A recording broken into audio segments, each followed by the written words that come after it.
Had many people ask me how I installed my ham radio in my 2018 Jeep Wrangler. It's pretty simple. You just have to make sure you have something to pull off the main panel, and a Phillips screwdriver in this case as well to pull the screws out. I've already taken this apart, but the first thing you're going to do is you're going to take your tool and just go ahead and pull this little piece off right here. This just has one clip in it at the top. Then you can get your tool into the bottom here and just pry this main center console off. That takes care of your heat, your air conditioning, and volume control. So this just pulls straight out, and very carefully you can pull on each side and eventually pull the whole thing off. Then you'll have two screws up here. Screws will look like this, and you can use a hex driver if you want, or just a plain Phillips screwdriver in this case. So you're going to take these out. Once these come out, well, actually, excuse me, before that you'll have the bezel for the screen, and this just pulls out. So once you do that, you can get your hand underneath here and just kind of pry it out a little bit. Be very careful though, because you could see the one tab here looks like it was already broken off. I don't think I did it. Somebody may have been here before, but it could have also been me. It looks like one of them broke off. So just be careful prying it out. You could see there it's just popped in. Once you get the screws out down here at the bottom, this should just pull out.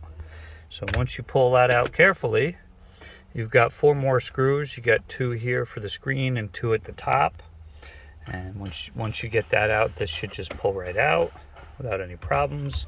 Let it hang there very carefully as not to scratch the screen.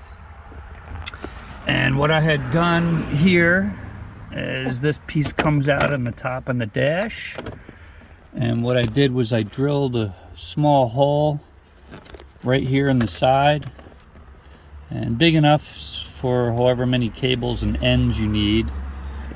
This ICOM 2720 that I love has a 6-pin, I think it's RJ12 or RJ11, and what you do is you actually pop this out, and so you need the hole big enough to be able to fit your end in. So what I did was I drilled a hole here. You'll never notice it. Right on the side here, I kind of drilled it going at a maybe 45-degree angle. I made the hole a little bit bigger so I can get the end in. Once you pop this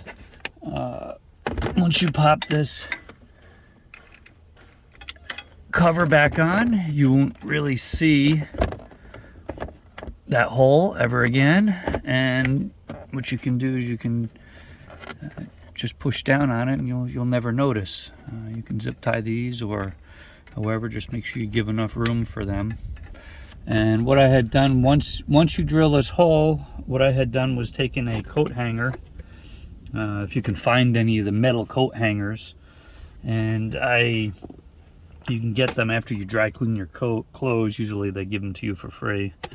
But what I had done was, once you do that, you take the end of the cable with a little black tape, and then you wrap it all up nice and neat.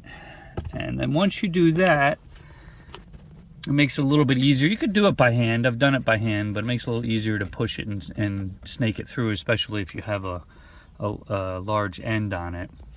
And then what that'll do is it'll come down into here. You can see the cables coming down from up there. You get the 2 cables in here, and then there's a little gap in between there that you push that through.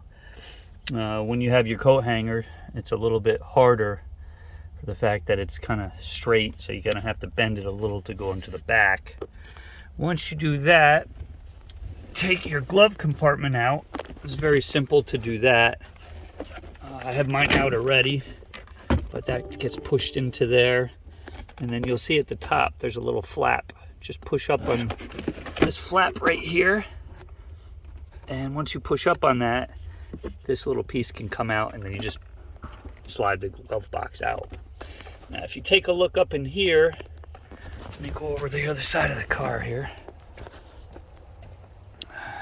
Once you do that, you'll see kind of have to finagle it through here, but what you'll see is up in here, this is where the cables come out, and then what you can do is, I haven't ran this one yet, but this is my other cable I have for my Yaesu control head, and once that comes down, you can put that down through here, and I just ran it up along the edge and all the way underneath the console. I just pushed it up in there. I can feel the cable of my Yaesu control head. So what I'm going to do is do the same thing with this. I'm just going to push it up in there like that, all the way into the back. And in the back here, I just went through the Dayton Ham Fest, so my car is full of radios and all sorts of fun things. Once you do that, I'll take another video, but you can run the cable over here, and I got some special Velcro cover that'll go over. You'll never notice the difference. And then the radio is located in the back of the vehicle, and that's where my antennas are at the moment. And I have this nice, I have to say, it's a little expensive, but worth every penny of it. The Anvil Overland. I have a bar that I purchased, a cross member bar that got put on. You just take the screws out of here and the OEM factory screws, and then you'll just pop this in its place. And they make some really nice, this is for a cell phone. You can take your cell phone, which is really nice, pop it in here like this. Do this with one hand here, and that holds your cell phone, and it's really stable.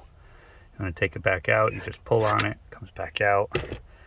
I'm going to say that this is one of the best investments I ever made. It's really, really wonderful. It'll slide out to be that far if you want to put a small tablet even. But I never have a problem with my phone in this adapter that they have. And they make the ball kits. They actually make these as well, which is really nice. If you want to take your microphone, get you a microphone here and I'll show you. You want to take your microphone. Of course, it has to be stuck on. Okay, and you take your microphone here. You pop it up here. And that way it'll hold your microphone. Really, really nice. So that's for the Yaesu. And like I said, the ball mounts are pretty nice that they have. It's almost like a RAM mount. As a matter of fact, I used one of the RAM kits that I had for my other radio, and the RAM balls will fit in there as well. So this I just have to tighten. I actually have it a little loose right now, but that's the stabilizer to hold it up. But good job to Anvil Overland. They make a really, really good product for this bar. And like I said, it's a little expensive, but worth every penny of it. The quality is really, really great. And the machining work is excellent. And this here is just a plate I purchased. They sell a really nice plate.